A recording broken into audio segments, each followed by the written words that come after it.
Un conseil, madame, un conseil, monsieur, mangez. Y'en a qui prennent un petit coup, moi je mange. Y a-t-il un pilote dans l'assiette ? Y'en a qui lèchent les vitrines, moi je mange. Anne, tous les soirs, c'est le casse-tête absolu parce que j'ai pas envie de manger la même chose que la veille. J'ai envie de varier pour que mon fils ait 2-3 connaissances gustatives. Mais j'avoue qu'il y a des tas de fois où je préférerais être comme on faisait avant, Diopolin tous les jours et on se posait pas la question. On a vraiment besoin de varier notre alimentation. Alors je ris parce que je suis en train de chercher dans ma tête, mais à quelle époque est-ce qu'on mangeait de la polenta et des dieux tous les jours ? Bon, c'est une boutade. Alors, on a besoin d'une alimentation variée, c'est vrai, parce que notre corps, il va prélever dans les aliments les nutriments comme des briques fondamentales pour produire sa structure et puis pour produire des substances dont on a besoin pour notre santé, pour notre équilibre physique, physiologique, psychique, pour la reproduction, etc. Donc parmi ces nutriments variés, on a besoin effectivement de glucides. Les glucides, c'est les sucres. On a besoin de protéines, on a besoin de lipides, c'est les graisses, on a besoin de vitamines, de minéraux, on a besoin de fibres. Et au sein de chacune de ces grandes familles, comme par exemple de la famille des protéines, on va avoir besoin d'une variété d'acides aminés, notamment qui sont constitutifs des protéines. Et c'est vrai que on ne trouve pas tous ces nutriments dans un seul aliment. On a des vitamines, par exemple, qu'on va trouver que dans les fruits et légumes, comme la vitamine C, qui est absolument absente des aliments carnés, par exemple des viandes, etc. A contrario, on va avoir des vitamines qu'on va trouver que dans la viande, comme la vitamine B12. Donc, on a besoin d'une variété pour nous assurer de fournir à notre organisme tout ce dont il a besoin. Si on a une alimentation restreinte, et c'est aussi un des travers de l'alimentation moderne qui nous a éloignés de certains aliments un petit peu plus sauvages, un petit peu plus riches en certaines substances. Et en même temps, à une certaine époque, quand la nourriture n'était pas si abondante, on avait des carences de toute façon parce que les approvisionnements n'étaient pas les mêmes. Ça peut poser des soucis. Concrètement, qu'est-ce que je risque si je diversifie pas mon alimentation ? Il y a vraiment quelque chose qui peut impacter sur ma santé ? Oui, on peut avoir des problèmes de santé chez les personnes, par exemple, qui consomment pas suffisamment de fibres avec les fruits et légumes.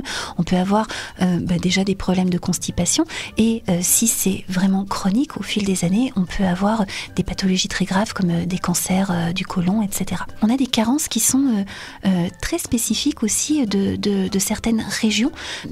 Nous, dans les Alpes, on a la carence en iode qui, il y a encore à peine plus d'un siècle, sévissait et qui donnait ce qu'on appelle le crétinisme. Tu sais, l'expression crétin des Alpes, en fait, c'est une vraie maladie très, très, très, très grave. L'iode, en fait, c'est un nutriment dont notre thyroïde a besoin pour fabriquer les hormones thyroïdiennes.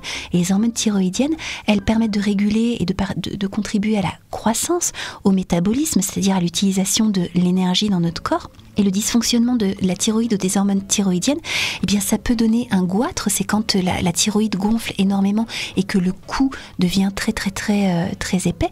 Ça va entraîner aussi une petite taille, un retard mental, des troubles de la croissance chez les enfants. Donc ça peut être vraiment très très grave. Voilà. Donc c'est un exemple ici. Dans d'autres régions du monde, on va avoir des carences en lien avec des manques de certaines vitamines, avec des manques de certains acides aminés, etc. Et qu'est-ce qu'on peut faire alors, comme tu le disais, il y avait des carences régionales. A priori, personne n'a amené la mer au pied des Alpes. Comment ils ont fait pour se sortir de ces carences-là ? Voilà, tu parles de la mer parce qu'effectivement l'iode, on va le trouver dans le sel marin, notamment dans les produits issus de la mer. Et y a des politiques nutritionnelles qui se mettent en place pour justement lutter contre ces phénomènes de malnutrition. La Suisse, notamment, à la fin du 19e siècle, elle a soutenu la consommation de sel iodé.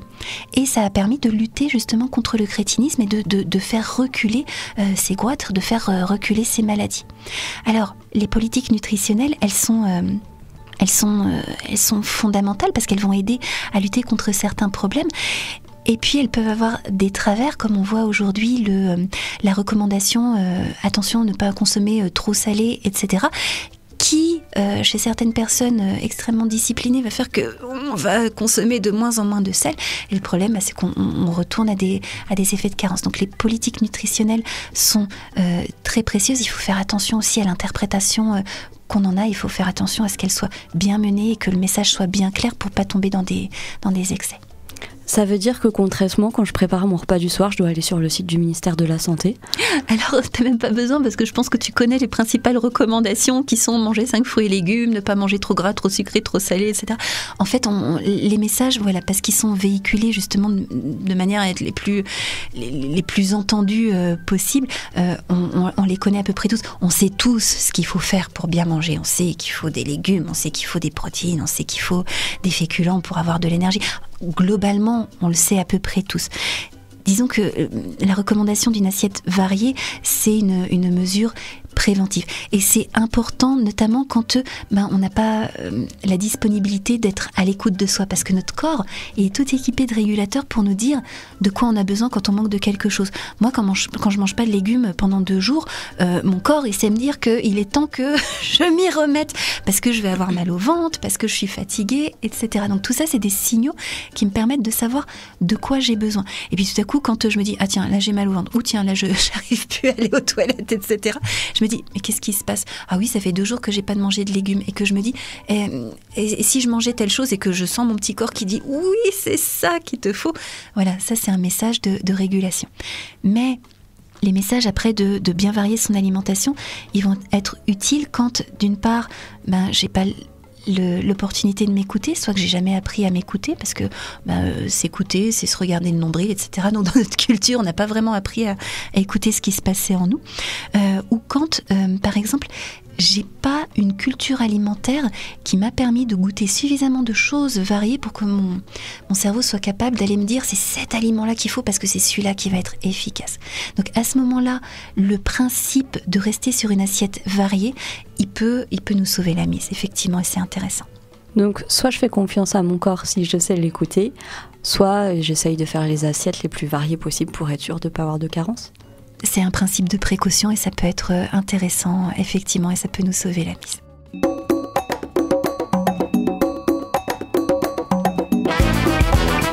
Cette chronique vous a plu ? Alors participez-y en posant vos questions à Anne-Claude à l'adresse contact@radioalto.info.